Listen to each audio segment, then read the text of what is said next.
குறைந்த விலை நிறைந்த தரம் தங்கள் தேவைகள் அனைத்தும் ஒரே இடத்தில். ஜெயச்சந்திரன். சன்லேண்ட்ல சமைச்சா சக்தி தானா வரும். MCR Pure Cotton Club, formals and casual shirts.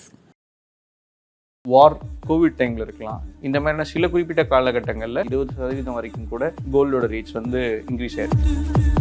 தங்க கட்டியாவோ இல்லை நகையாவோ இல்லை நாணயமாவோ எந்த முறையில் வாங்கினா அதுக்கான லாபம் அதிகமாக? தங்க கட்டிகளாக வாங்குறது 24 கேரட் கோல்டு வந்து ஈஸிலி பிரேக்கபிள். அந்த 916க்கு பின்னாடி இருக்க காரணம்ங்கிறது இது. 24 கேரட் அப்படிங்கிறது பியூரஸ்ட் நகை. 22 கேரட் மிக்ஸ்டு வெர்ஷன் ஆஃப் நகை. 18 carrot just for daily use.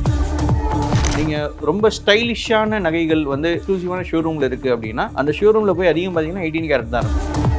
இந்த ரா தங்கத்தை நகையாக மாற்றும் போது அவங்க லேபருக்காக பே பண்ணுற காசும் அதில் தான் வரும். அவங்க பிஸ்னஸ் ரன் பண்ணுறதுக்கான காசும் அதில் தான் ஃபிக்ஸ் பண்ணுறாங்க.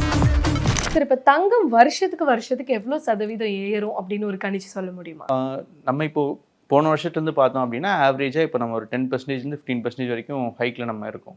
இயர் ஆன் இயர் அது வந்து ஃப்ளக்சுவேஷன்ஸ் தான் இருக்கும். ஸோ குறைஞ்சபட்சம் நம்ம 8% வரைக்கும் இருக்கும். சில ஆண்டுகளில் நம்ம 20% வரைக்கும் கூட கோல்டோட ரேட்ஸ் வந்து இன்க்ரீஸ் ஆகிருக்கு. எஸ்பெஷலாக வார் சமயங்களில் இருக்கலாம், இல்லை கோவிட் டைமில் இருக்கலாம். இந்த மாதிரியான சில குறிப்பிட்ட காலகட்டங்களில் நம்ம எக்ஸ்பெக்ட் பண்ணதை விட ரொம்ப அதிகமான க்ரோத் ரேட்ஸ் இருக்குது. சராசரியாக நீங்கள் 10%லேருந்து 15% வந்து கோல்டில் தாராளமாக நீங்கள் எடுக்கலாம். அண்ட் இப்போது தங்கத்தை பொறுத்த வரைக்கும் தங்க கட்டியாவோ இல்லை நகையாவோ இல்லை நாணயமாவோ எந்த முறையில் வாங்கினா அதுக்கான லாபம் அதிகமாக? தங்க கட்டிகளாக வாங்குறது தான் இருக்கிறதுலே லாபமானது. ஏன்னா உங்களுக்கு சேதாரங்கள் எதுவுமே அதில் இல்லை. நீங்கள் கொண்டு போய் திருப்பி அதை அடமானம் வைக்கணும், மறுபடியும் அதை ப்ளெச் பண்ணணும் அப்படின்னா ப்ளெச் பண்ணிக்கலாம். அதில் லம்சமாக உங்களுக்கு கிடைக்கும். வேறஸ் நீங்கள் வந்து தங்க கட்டிகளாக இல்லாமல் நகைகளாக வாங்குறீங்க அப்படின்னா நகைகள் வாங்கும்போது இப்போ ஒரு லட்ச ரூபா ஒரு நகை இருக்குது அப்படின்னா அந்த நகையில் வர்த்தான பெர்சன்டேஜ் அப்படிங்கிறது 90,000 ரூபா தான் இருக்கும். ஸோ அந்த மேக்கிங் சார்ஜஸ் அப்படிங்கிறதுல ஒரு 10,000 ரூபா போய்டும். கழிவு மற்ற விஷயங்களில் ஒரு 90,000 தான் அதோட வர்த்தாக இருக்கும். 10,000 நீங்கள் எக்ஸ்ட்ரா பே பண்ணி அந்த தங்க கட்டியை நகையாக மாற்றுறதுக்கு தான் அந்த 10,000 ரூபா செலவாகுது, ரைட்டுங்களா? அதுக்கான கூலி. அப்போ 90,000ம் 10,000ம் சேர்ந்துச்சுன்னா 1 லட்ச ரூபா. இந்த 1 லட்ச ரூபா நீங்கள் செலவு பண்ணி நகையை வாங்கிட்டு அடுத்த நிமிஷமே போய் கடையில் வைக்கிறீங்கன்னு வச்சுப்போமே, அப்போ என்ன வரும்? மறுபடியும் அவங்க என்ன பண்ணுவாங்க அப்படின்னா, இது 22 கேரட் தங்கம், இதுக்கு இவ்வளோ கழிவு போகும், இதில் 80% வரைக்கும் தான் நான் கொடுக்க முடியும் அப்படின்னு சொல்லி அதை இன்னும் கம்மி பண்ணுவாங்க. 90,000 அப்படிங்கிறது ஒரு நகையோட வேல்யூன்னு வச்சுப்போம். ப்ளஸ் அந்த கட்டியோட வேல்யூ, அதை நகையை மாற்றுறதுக்கு 10,000 ரூபா செலவாகுது. அப்போது 1 லட்ச ரூபா உங்களுக்கு பணத்தை கட்டி நகை எடுத்துகிட்டு வரீங்க.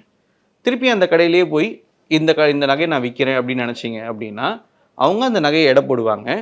அது 22 கேரட் நகைக்கு 3% அவங்க வந்து வேஸ்டேஜ் போடுவாங்க. ஒரு பெரிய கடையாக இருந்துச்சுன்னா. சின்ன சின்ன கடைகளுக்கு அங்கே வந்து ஒவ்வொரு ரேட் மாறும். ஸோ இந்த 3% வந்து இன்ஸ்டன்ட் கழிவு. ஒரு ஜுவல்லரியை திருப்பி உள்ளே போகும்போது வேஸ்டேஜோடு தான் நீங்கள் வந்து கடைக்காரங்களும் எடுத்துப்பாங்க. வேறஸ் பார் அப்படின்னு இருந்துச்சுன்னா அதை நீங்கள் வெளில எடுத்துகிட்டு வரும்போதும் உள்ளே திருப்பி போய் கொடுக்கும்போதும் கிட்டத்தட்ட வேஸ்டேஜ் அப்படிங்கிறது இருக்கிறதுலே ரொம்ப மினிமலாக இருக்கும். இல்லை வேஸ்டேஜே இல்லாமலேயும் சில இடங்களில் பண்ணுவாங்க. நீங்கள் காயின்ஸாக 1 கிராம் காயின், 5 கிராம் காயின்ஸ், இந்த மாதிரி காயின்ஸ் வச்சுருந்தீங்க அப்படின்னா அந்த காயின்ஸை போய் கொடுக்கும்போது 99.9% ஆஃப் தி அமௌண்ட் வந்து உங்களுக்கு வந்துடும். இப்போ இதே மாதிரி தங்கத்தில் 18 கேரட், 22 கேரட், 24 கேரட்னு இருக்குது. எந்த கேரட் வந்து வாங்கினா லாபம் அண்ட் அது வாங்குறது நல்லது தங்கத்தை பொறுத்தவரை? 18 கேரட், 22 கேரட், 24 கேரட் அப்படிங்கிறது, கேரட் அப்படிங்கிறது வந்து அது ஒரு க்ரீக் வார்த்தை. அது வந்து கார்பன் பீன் அப்படின்னு ஒரு குறிப்பிட்ட ஒரு டைப் ஆஃப் பீனை கோல்டுக்கு நிகரான பியூரிட்டியை அதோட வெயிட்டை செக் பண்ணுறதுக்காக பார்க்குறாங்க. 24 கேரட் அப்படிங்கிறது வந்து பியூரஸ்ட் ஃபார்ம் ஆஃப் கோல்டு. இந்த 24 கேரட் ஏன் வந்து நம்மளோட சந்தையில் இல்லை ஏன் சந்தையில் வந்து இது கட்டியாக மட்டும் இருக்குது அப்படின்னா 24 கேரட் கோல்டு வந்து ஈஸிலி பிரேக்கபிள். நீங்கள் பிடிச்சி இப்படி லைட்டாக அழுத்துனீங்க அப்படின்னா அது வந்து உடஞ்சிரும். அதுக்கு அணிகலனாக மாற்றுறதுக்கான ஒரு வாய்ப்பு வந்து அதில் இல்லை. அப்போ நம்ம என்ன பண்ணுறோம் அப்படின்னா இந்த கோல்டு எடுத்துகிட்டு அதோட செம்பு இல்லை வேறு சில காப்பர் இந்த மாதிரியான சில மெட்டல்ஸை இந்த கோல்டோட நம்ம கனெக்ட் பண்ணுறோம். இந்த மிக்சிங் ப்ரொப்போர்ஷன் இருக்குல்ல, இந்த மிக்சிங் ப்ரொப்போர்ஷனில் நம்ம வந்து 24 கேரட்டாக இருக்கிற பியூரஸ்ட் ஃபார்ம்லேருந்து 22 கேரட்டாக மாற்றுறோம். அப்போது இதை நீங்கள் ஃப்ராக்ஷனாக பண்ணீங்க அப்படின்னா 22/24 அப்படின்னு நீங்கள் பண்ணீங்க அப்படின்னா 91.67% வரும். நீங்கள் 916ன்னு இப்போ முத்திரை போட்டு கொடுக்குறாங்கல்ல, அந்த 916க்கு பின்னாடி இருக்க காரணம்ங்கிறது இதுதான். 24 கேரட் அப்படிங்கிறது பியூரஸ்ட் நகை. 22 கேரட் அப்படிங்கிறது வந்து உங்களோட மிக்ஸ்டு வெர்ஷன் ஆஃப் நகை. ஏதோ ஒரு மெட்டலில் வந்து மிக்ஸ் பண்ணி வந்திருக்கு. ஆனால் அதோட பியூரிட்டி லெவல் வந்து 91.67. ஸோ அதுதான் 916 நம்ம சொல்கிறோம். 18 கேரட் நகை அப்படிங்கிறது நம்ம 75% பியூரிட்டியோடையும் 25% வந்து வேறு சில மெட்டல்ஸையும் மிக்ஸ் பண்ணி நம்ம பண்ணுறோம். இப்போ ஏன் இந்த 3 வெரைட்டி இருக்குது? 18 கேரட் அப்படிங்கிறது நீங்கள் பார்த்தீங்க அப்படின்னா அது வந்து பெஸ்ட் ஃபார் டெய்லி யூஸ். அதையும் 22 கேரட்டும் யூஸ் பண்ணலாம். ஆனால் அதை விட ரொம்ப டியூரபிள் அப்படிங்கிறது 18 கேரட். இது டிஃப்ரென்ஸ் நம்பர் 1. டிஃப்ரென்ஸ் நம்பர் 2, நீங்கள் எக்ஸ்பெக்ட் பண்ணுற டிசைன்ஸ் இருக்குல்ல, நீங்கள் வந்து பல்வேறு டிசைன்ஸில் எனக்கு வேணும் அப்படின்னா 18 கேரட்டில் கிடைக்கக்கூடிய டிசைன் வந்து 22 கேரட்டில் கிடைக்காது. 22 கேரட்டில் ரொம்ப மினிமலாக தான் டிசைன்ஸ் வரும். நீங்கள் ரொம்ப ஸ்டைலிஷான நகைகள் வந்து ஒரு எக்ஸ்க்ளூசிவான ஷோரூமில் இருக்குது அப்படின்னா அந்த ஷோரூமில் போய் அதிகம் பார்த்தீங்கன்னா 18 கேரட் தான் இருக்கும். 22 கேரட்டில் பெருசாக வராது. 22 கேரட்டில் நீங்கள் ஒரு ட்ரெடிஷ்னலான நகைகள் வாங்குறதுங்கிறது அக்செப்டபுளாக இருக்கும். 3வது டிஃப்ரென்ஸ் வந்து கலர். பேல் எல்லோ கலர் தான் 18 கேரட்டில் இருக்கும். அது ஒரு விதமாக பார்க்குறதுக்கு அட்ராக்டிவாக இருக்கும் கம்பேர் டு 22 கேரட்டோ இல்லை 24 கேரட்டோ. 24 கேரட்டுங்கிறது ஒரு டார்க்கர் ஃபார்ம் ஆஃப் கோல்டாக இருக்கும். 22 கேரட்டுங்கிறது ஒரு லைட்டர் ஃபார்ம் ஆஃப் கோல்டாக வரும். 18 கேரட் அப்படிங்கிறது வந்து ஒரு விதமான ஒரு பேலிஷ் எல்லோ கலரில் வரும். பீப்புள் டிசைன் முக்கியமாக இல்லை வந்து எனக்கு வந்து என்னோட பணத்துக்கு நிகரான தங்கம் முக்கியமா அப்படின்னு முடிவு பண்ணணும். நீங்கள் 18 கேரட் வாங்கினாலும் அவங்க 100% கோல்டு கணக்கில் தான் அவங்க கேல்குலேட் பண்ணுவாங்க. 22 கேரட் வாங்கினாலும் 100% கோல்டு கணக்கில் தான் அவங்க கேல்குலேட் பண்ணுவாங்க. அப்போது உங்களுக்கு டிசைன் முக்கியம், நான் காசு எக்ஸ்ட்ரா பே பண்ணிக்கிறேன் அப்படின்னு நீங்கள் முடிவு பண்ணிங்கன்னா 18 கேரட்டுக்கு போகலாம். எனக்கு டிசைன்லாம் பெருசாக முக்கியம் இல்லை, நான் கொடுக்குற காசுக்கு நிற்கிறேன், எனக்கு தங்கம் வேணும் அப்படின்னு நினைக்கிறவங்க செகண்ட் ஆப்ஷன் போகலாம். 22 கேரட் அது எனக்கு ஜுவல்லரி மாடலில் வேணும் அப்படின்னு நினைக்கிறோம். எனக்கு டிசைனும் தேவையில்லை, எனக்கு நகையும் தேவையில்லை, எனக்கு எக்ஸாக்டாக நான் என்ன காசு கொடுக்குறேனோ அதுக்கு நிகரான தங்கம் வேணும் அப்படின்னா அவங்க 24 கேரட் போகும். 24 கேரட் தான் உங்களோட கோல்டு பார்ஸோ இல்லை வந்து கோல்டு காயின்ஸோ இருக்கும். இப்போ கோல்டு ETF மூலயமா தங்கம் வாங்குறது எப்படி வாங்கணும் அண்ட் அதோட நன்மைகள் பற்றியும் அதில் இருக்கக்கூடிய டிஃபெக்ட்ஸ் பற்றி சொல்கிறீங்களா? கோல்டு ETF அப்படிங்கிறது நம்ம ஃபிசிக்கலாக நகையை வாங்குறதுக்கு பதிலாக எலக்ட்ரானிக்கில் நம்ம ட்ரேடிங் பண்ணுறோம். இந்த எலக்ட்ரானிக் ட்ரேடிங் பண்ணும்போது என்ன ஆகுது அப்படின்னா நீங்கள் அந்த கோல்டை ஃபிசிக்கலாக நம்ம வாங்காமல் ஆன்லைனில் புல்லியன் வழியாக நம்ம வந்து அதை ஃப்ளோட் பண்ணுறோன்னு வச்சுக்கோங்க. நீங்கள் ஃபிசிக்கலாகவே அந்த தங்கத்தை நீங்கள் உணராமல் டேஞ்சிபிளாக எல்லாமே இன்டேஞ்சிபிளாக ஆன்லைன் ட்ரேடிங்லேயே அது இருக்கும். அது ஒரு இன்வெஸ்ட்மெண்ட்ஸாக நீங்கள் கருத போகிறீங்க அப்படின்னா அங்கே நீங்கள் வச்சுக்கலாம். வியூவாக பண்ணக்கூடிய நகை மாதிரி தான் அதுவுமே வந்து ஒரு ட்ரேடிங்கில் இருக்கக்கூடிய நகை, பட் அதோட வேல்யூஸ் இன்க்ரீஸ் ஆகிட்டே இருக்கும். ஆமாம், ஃபிசிக்கலி நம்ம பார்க்காத நகையாக இருந்தாலும். கரெக்ட். நீங்கள் டிஜிட்டல் பேங்கிங் பண்ணுறீங்கன்னு வச்சுக்கோங்க, இன்டர்நெட் பேங்கிங் பண்ணுறீங்கன்னா உங்களோட டெபாசிட் உள்ளே தானே இருக்குது. அப்போ பேங்க்ஸில் அந்த காசு நீங்கள் இன்டர்நெட் பேங்கிங் வழியாக பார்த்தீங்கன்னா இருக்குது. நெக்ஸ்ட் இயர் போய் பார்த்தீங்கன்னா அதுக்கு ஒரு இன்ட்ரெஸ்டோடு தானே இருக்கும். ஸோ நம்ம கண்ணில் வந்து அந்த அந்த அந்த பணத்தை நம்ம பார்க்குறது கிடையாது, நம்பர்ஸாக எண்ணிக்கையாக தான் அது பார்க்குறோம். அதே மாதிரி தான் இங்கேயும் நீங்கள் ஒரு 10 கேரட் வச்சுருக்கீங்க, 10 சவரன் வச்சுருக்கீங்க அப்படின்னா அந்த 10 சவரன் அப்படிங்கிறது வந்து நீங்கள் வெறும் எண்களாக பார்க்கலாம். அது வந்து மஞ்சள் கலரில் நீங்கள் எங்கேயுமே பார்க்க முடியாது. நம்மளோட போஸ்ட் ஆஃபீஸில் பார்த்தீங்க அப்படின்னா கவர்மெண்ட்டே வந்து கோல்டு பாண்ட் ஸ்கீம் அப்படின்னு வழங்குறாங்க. ஸோ அதோட நன்மைகள் என்ன, அதை மக்கள் முதல்ல எப்படி தெரிஞ்சு அதை போய் அணுகணும்?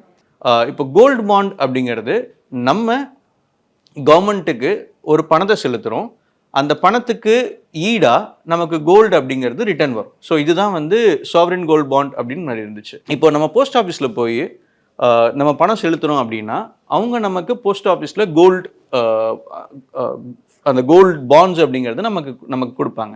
இல்லை கோல்டு இன்வெஸ்ட்மெண்ட்ஸ் அப்படிங்கிறது நீங்கள் பண்ணலாம். இது போஸ்ட் ஆஃபீஸ் மட்டும் இல்லை, கமர்ஷியல் பேங்க்ஸ்லேயும் இருக்குது. நீங்கள் பப்ளிக் செக்டார் பேங்க்ஸ்லேயும் இருக்கலாம், இல்லை ப்ரைவேட் பேங்க்ஸாகவும் இருக்கலாம். இந்த பேங்க்ஸ் எல்லாத்துலேயுமே உங்களோட இன்டர்நெட் பேங்கிங் வழியாவோ இல்லை நீங்கள் அந்த பேங்க்குக்கு நேரடியாக போனீங்கனாலோ இல்லை போஸ்ட் ஆஃபீஸ்க்கு போனீங்கனாலோ உங்களோட பணத்தை நீங்கள் செலுத்தி அதுக்கு நிகரான கோல்டு என்னவோ நீங்கள் வாங்கிக்கலாம்.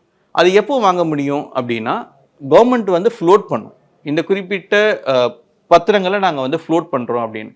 அந்த பத்திரங்கள் ஃப்ளோட் ஆகும்போது நீங்கள் அங்கே ஓகே உங்கள் பணத்துலேருந்து இவ்வளோ பணத்தை வந்து அந்த குறிப்பிட்ட பத்திரம் வாங்கிறதுக்காக நீங்கள் வந்து செலவு பண்ணுறதுக்கு ரெடியாக இருக்கீங்க அப்படின்னா உங்களுக்கு எவ்வளவு பணம் நீங்கள் செலுத்துறீங்களோ அதுக்கு நிகரான பத்திரங்கள் வந்து உங்களுக்கு கிடைக்கும். இந்த பத்திரங்கள் எதுக்கு லாபகரமாக இருக்கும் அப்படின்னா நான் ஏற்கனவே சொன்ன மாதிரி உங்ககிட்ட ஒரு குறைஞ்ச தொகை தான் இருக்கும்.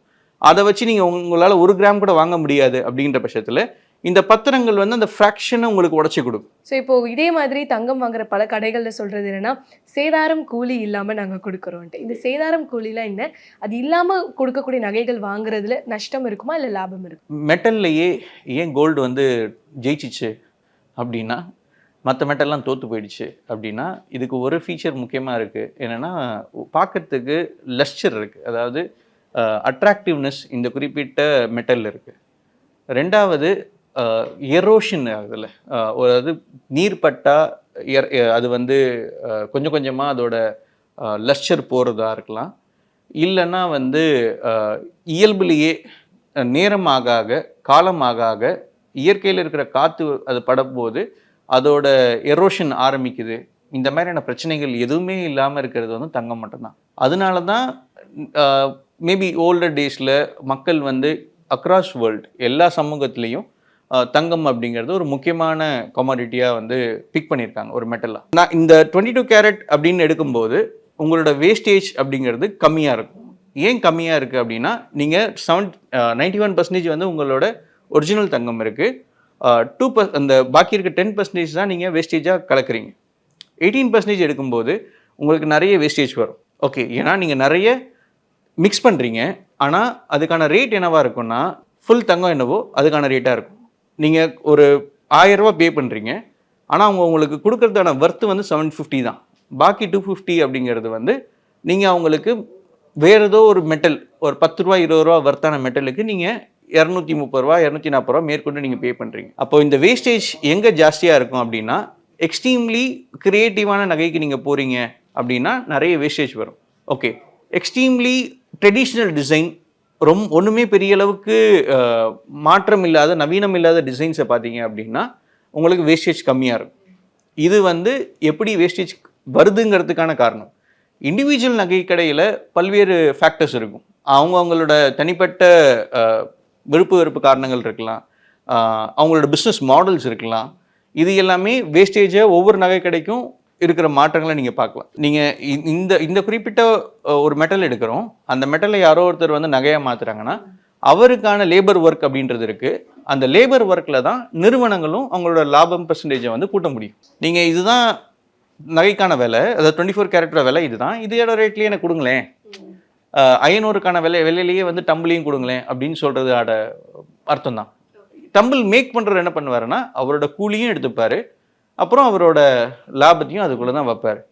அதே மாதிரி தான் நிறுவனங்கள் வந்து ரா தங்கம் இருக்குன்னா அந்த ரா தங்கத்தை நகையாக மாற்றும் போது அவங்க லேபருக்காக பே பண்ணுற காசும் அதில் தான் வரும், அவங்க பிஸ்னஸ் ரன் பண்ணுறதுக்கான காசும் அதில் தான் ஃபிக்ஸ் பண்ணணும். அதுலேருந்து தான் அவங்களால எடுக்க முடியும். ஒரு 4-5 கடை நம்ம போய் தான் தீரணும், எவ்வளோ வேஸ்டேஜ் இருக்குன்னு நீங்கள் செக் பண்ணி தான் தீரணும். எந்த கடையில் வேஸ்டேஜ் கம்மியாக இருக்கோ அந்த கடையை நீங்கள் சூஸ் பண்ணலாம். மறுபடியும் எங்கே அந்த ட்ரேட் ஆஃப் இருக்கும் அப்படின்னா, design, lustre, creativity versus economical. நீங்கள் எக்கனாமிக்கலாக இருக்கணும்னா இது எதுவும் கிடைக்காது. இது வேணும் அப்படின்னா நீங்கள் எக்கனாமிக்கலாக பார்க்க முடியாது. ஆக்சுவலி தங்கத்தை பற்றி ரொம்ப தெளிவாக ஒவ்வொன்றுத்தையும் ரொம்ப அழகாக எங்களுக்காக சொன்னதுக்காக நன்றி. நன்றி. குறைந்த விலை நிறைந்த தரம், தங்கள் தேவைகள் அனைத்தும் ஒரே இடத்தில். ஜெயச்சந்திரன். சன்லேண்ட்ல சமைச்சா சக்தி தானா வரும். MCR Pure Cotton Club, formals and casual shirts.